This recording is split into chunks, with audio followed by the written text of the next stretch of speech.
አብዛኛው ወጣት ሰርቶ ከሚያገኘው ገቢ ደስተኛ አይደለም። ስለዚህ በእረፍት ሰዓታቸው ሌላ ስራ መስራት ይፈልጋሉ። አዳዲስ ስራዎችን መሞከር፣ አዲስ ገቢ የሚያስገኙላቸውን ስራዎችን መሞከር ይፈልጋሉ። በዚህ ቪዲዮ አሪፍ ስራዎችን፣ ምርጥ ስራዎችን በዘመናዊ ገበያዎችን ሰርታችሁ አሪፍ ገቢ የምታገኙበትን ጠቁማችኋለሁ። እስከ መጨረሻ ተከታተሉ። ለዩቲዩብ አዲስ ከሆናችሁ ይቀባላለሁ። የባንክ ሰራተኛና ኮንተንት ክሬተር ነኝ። የመጀመሪያው ሶሻል ሚዲያ ማኔጅመንት ነው። ሶሻል ሚዲያ ማኔጅመንት ማለት ድርጅቶቹን ወይም ደግሞ ግለሰቦቹን አጠገባችሁን እናንተ አካባቢ ያሉትን ድርጅታቸው የሚሰሩትን ስራ እንዲያስተዋውቁ ይፈልጋሉ። ስለዚህ በሶሻል ሚዲያቸው በፌስቡክ፣ በቴሌግራም በፈለጉት እነሱ በከፈቱትን ማኔጅ እያደረጋችሁ ስለ ስራቸው ማስተዋወቁ። ሶሻል ሚዲያ ማኔጅመንትን ለመስራት የተወሰነ ትምህርት ጊዜ ትወስዳላችሁ። ከዛም በኋላ እናንተ አጠገባችሁ ያላችሁን ካፌ ሊሆን ይችላል፣ ሾፖቹ ሊሆን ይችላል፣ አጠገባችሁን ወይም ደግሞ እናንተ አካባቢያችሁ እነኚህ በሶሻል ሚዲያ ስራ መስራት የሚፈልጉትን ፈልጋችሁ ማግኘት ነው። በኦንላይን ከሆነ ድርጅቶች አሁን ለምሳሌ ባንኮች፣ ሌሎቹም ፋይናንስ ላይ የሚሰሩትን አርቲፊሻል ናቸው፣ ሰው አይደሉም። ስለዚህ ማኔጅ የሚያደርግላችሁ ሰው ይፈልጋሉ። እናንተ ተጋብላችሁ ቀደብላችሁ ጠይቃችሁ እነኚህ ስራዎች በእረፍት ሰዓታችሁ መስራት ትችላላችሁ።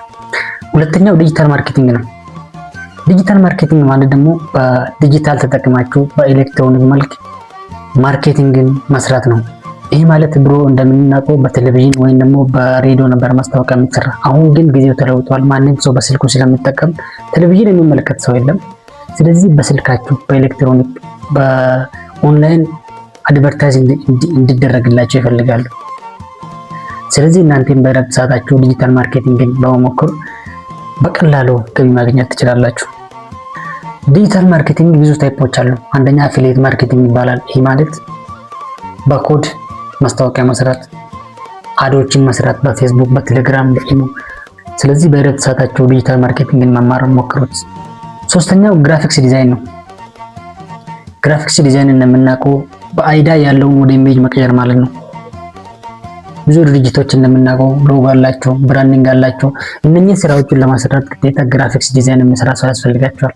አሁን ኤአይ ይሰራል፣ ግን ቪዥዋሊ ወይም ደግሞ የታሰበውን አይዲያ ወደ ኢሜጅ ቀጥታ መቀየር የሚችለው የሰው ኃይል ነው። ስለዚህ እናንተን ይሄን እድል ተጠቀሙበት። ግራፊክስ ዲዛይን ለመማር ሶስት ምርጫዎች መጠቀም ትችላላችሁ። አንደኛ እናንተ ጋር አጠገባችሁ ያለው ሰው የሚችል ከሆነ ከነሱ መማር ትችላላችሁ። ሁለተኛ ደግሞ ዩቲዩብ ላይ ገብታችሁ ቪዲዮዎቹን በመልከት ቁጭ ብላችሁ ማየት አዳበር ትችላላችሁ። ሶስተኛ ደግሞ ክፍያ ከፍላችሁ የሚያስተምሩትን ድርጅቶች ላይ መማር ትችላላችሁ። ግራፊክስ ዲዛይን ለመማር ስልክ የምትጠቀሙት ከሆነ ካንቫ እና ፒክስአርት መጠቀም ትችላላችሁ።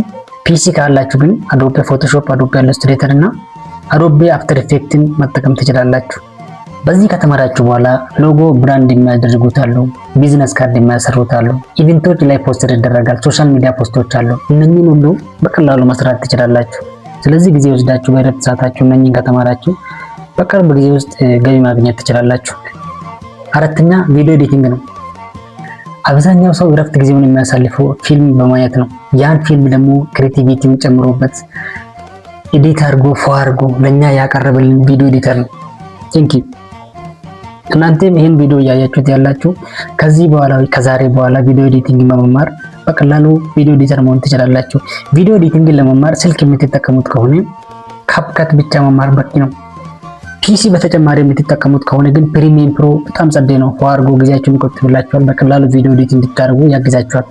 ስለዚህ እነኚህ ሁለቱም ከተማራችሁት በኋላ ሾርት ቪዲዮዎች ይሰራል፣ ኮንቴንት ክሬት ይደረጋል። ያ ኮንቴንት ወደ ቪዲዮ የሚቀየርበት ጊዜ ቪዲዮ ኤዲተር ያስፈልጋችኋል። የዩቲዩብ ቪዲዮዎችን ለመስራት የዌዲንግን፣ የሰርቲፊኬት፣ የልደትን እነኚህ ሁሉ ወደ ቪዲዮ የሚቀየርላችሁ ቪዲዮ ኤዲተር ነው። ስለዚህ በእረፍት ጊዜያችሁን ቪዲዮ ኤዲቲንግ በመማር በቀላሉ ገቢ ማግኘት መጀመር ትችላላችሁ። አምስተኛ ፍሪላንሲንግ ነው። ፍሪላንሲንግ ማለት ራሳችሁን ወደ ገበያ አቅርባችሁ የምትሰሩትን ስራ በኦንላይን መሸጥ ማለት ነው። ፍሪላንሲንግ ሲባል በሁለት መልክ ነው የሚሰሩት። አንደኛ በፋይበር፣ ሁለተኛ ደግሞ በአፕወርክ የሚሰራ ስራ ነው።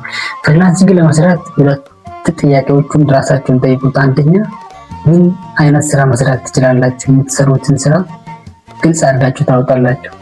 የምትሰሩትን ስራ ካወጣችሁት በኋላ ሁለተኛ የት ልስራ የሚለው ጥያቄ ነው የሚመጣባችሁ። ይህን ጥያቄ ደግሞ የሚመልስላችሁ አንደኛ ፋይበር ላይ መስራት ትችላላችሁ። የሰራችሁትን ስራ በዛ ፈላጊዎች አሉ፣ ያን ስራ በዛ መሸጥ ትችላላችሁ። ሁለተኛ ደግሞ በአፕወርክ ገብታችሁ የእናንተን ስራ መሸጥ ትችላላችሁ። ፍሪላንሰር ለመሆን ግዴታ ግራፊክስ ዲዛይን፣ ቪዲዮ ኤዲተር እና የተመሳሰሉትን ብቻ መስራት ሳይሆን አንደኛ ትራንስሌሽን መስራት ትችላላችሁ። ትራንስሌሽን ማለት ከአንድ ቋንቋ ወደ ሌላ ቋንቋ መቀየር፣ ከአማርኛ ወደ እንግሊዝኛ፣ ከእንግሊዝኛ ወደ አማርኛ፣ ከትግረኛ ወደ አማርኛ። እነኚህን እንደዚህ ቋንቋዎችን ብዙ ቋንቋ የምትችሉት ከሆነ ቋንቋዎችን መቀየር ትችላላችሁ። ዌብ ዲዛይን የሚደረጋል። ዌብሳይቶቹን ዲዛይን አድርጋችሁ በፍሪላንሰር መሸጥ ትችላላችሁ። ሪሰርቾቹን፣ ኮንሰልታንቶቹን፣ ቲቺንጎቹን ወይም ደግሞ ለርኒንጎቹን በቀላሉ በዚህ መልክ መሸጥ ትችላላችሁ። ስለዚህ ፍሪላንሲንግን በእረፍት ሰዓታችሁ ሞክሩት።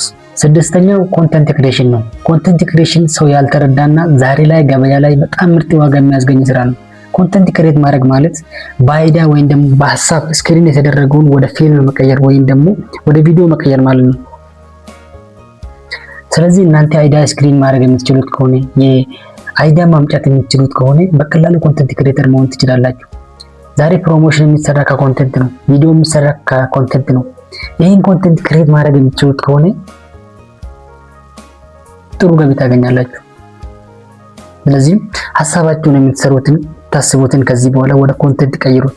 ሰባተኛ ማስተማር ነው ወይም ደግሞ ቲቺንግ። አብዛኛው ሶሻል ሚዲያ አለው፣ ግን ሶሻል ሚዲያው ላይ የሚለቀው የራሱን ፎቶ ፊልሞቹን ምናምን አምጡ ነው የሚያስገባበት።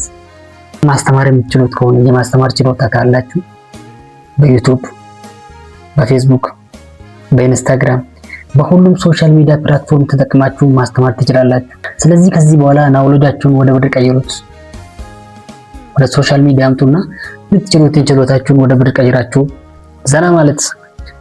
እነኚህን ሁሉ ስራዎቹን የማትችሉት ከሆነ ምናልባት ማንበብ መጻፍ የሚያስቸግራችሁ ከሆነ የደላላ ስራ በስምንተኛ ጠቁማችኋለሁ። ደላላ የምናውቅ ስራ ነው፣ ግን በጣም ውድ የሆነና ጽድት ያለ ስራ ነው። ደላላነት ለመስራት የሚያስፈልጋቸው ኢንፎርሜሽን ጋዘር ማድረግ ብቻ ነው። የምትሰሩበትን ስራ ወይም ደግሞ አካባቢያችሁን ኢንፎርሜሽን ጋዘር ማድረግ።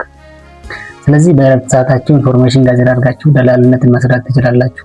ስለዚህ ከዚህ በኋላ የእረፍት ሰዓታችሁን እንደ ወርቅ የሚታዩት ሰዎች የእረፍት ሰዓታችሁን በእነኚህ ስራዎችን መዝናናት ማሳለፍ ትችላላችሁ።